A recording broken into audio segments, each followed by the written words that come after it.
उसके सामने सच आ ही जाएगा फिर शायन ने उस लड़की को तलाक देती है, मतलब फिर क्या करोगे? जो रिश्ता ना डांटा तो बात और बढ़ेगी। मुझे बात करने जो रिश्ता कभी आगे चलना ही नहीं था। नहीं आशिर, तुम बीच में नहीं बोलोगे। सिर्फ उम्मीद क्या लगानी थी? सच घर के रिश्ते संभालना आपसे बेहतर कौन जानता है? सच जानने के बाद अगर वो घर में सबको बताना मुझे आपसे ये उम्मीद नहीं थी भाभी। सबको बताना चाहती है तो जरूर बताए। मैंने आप ही की बहन का साथ दिया और आपने मुझे और फिर अबरार भी कह चुका है कि शायन ने उस लड़की अस्सलाम वालेकुम नाज़रीन, चालबाज़ ड्रामा के नेक्स्ट एपिसोड में देखेंगे कि नाया ने ईशा को बता दिया कि उसने किया था निकाह शायान से, लेकिन घर वालों के ख़िलाफ़ जाकर इसीलिए वो निकाह ज़्यादा देर नहीं चल सका और शायान ने मुझे तलाक दे दी। शायद वो भी कोई बदला ही ले रहा होगा अपना, इसलिए फ़ौरन तलाक दे दी। तो ईशा कहती है कि ये पता है रूहान को, तो मनाया कहती नहीं, बस इतना बताया कि वो पहले किसी और से मोहब्बत करती थी।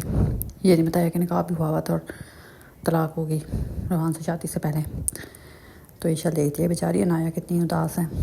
वो वाकई शायान से सही से मोहब्बत करती थी, लेकिन अनाया के घर वालों ने उसका साथ ही नहीं दिया। फिर ईशा अपने घर में बताती है तो ईशा का बाप उसकी माँ को कहता है कि सच्चाई जानने के बाद अब ये ईशा पे डिपेंड करता है कि वो घर वालों को बताए या ना बताए। मतलब अपनी बीवी को वार्न कर रहा होता है ईशा की माँ को कि वो अपना मुंह ना कहीं खोल दे। गुस्से में आके ये ईशा का फ़ैसला होना चाहिए कि वो क्या करेगी, सच्चाई बताएगी कि नहीं। और वैसे भी शायान का बाप बता रहा था उसने इस लड़की को शायान ने तलाक दे दी हुई है, तो कोई मसला है ही नहीं, तो फिर सच साबित सामने लाने की कोई ज़रूरत भी नहीं है। तो राशि देखता है कि रूहान को बड़े पुरजा निकल गए, तो कहता है मुझसे बात करता हूँ जाके, ये क्या तरीका होता है कोई। तो ईशा आशिर को मना कर देती है, कहती खबरदार तुम बीच में नहीं पड़ोगे, उसको खुद हैंडल करने दो, उनका आपस का मामला है, तुम बीच में नहीं बोलोगे। तो वो आशिर को रोक लेती है बीच में पढ़ने से। उधर रूहान को सही गुस्सा आया होता है आयज़ा पे और जाके कहता है आयज़ा भाभी, आपसे मुझे बिल्कुल उम्मीद नहीं थी, मैंने आपकी बहन को अपनाया और आपने मेरे साथ क्या किया।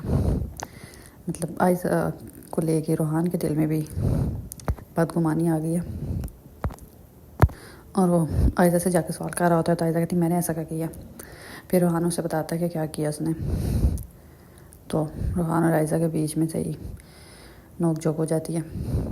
अभी तो आशिर भी बीच में जा रहा था, लेकिन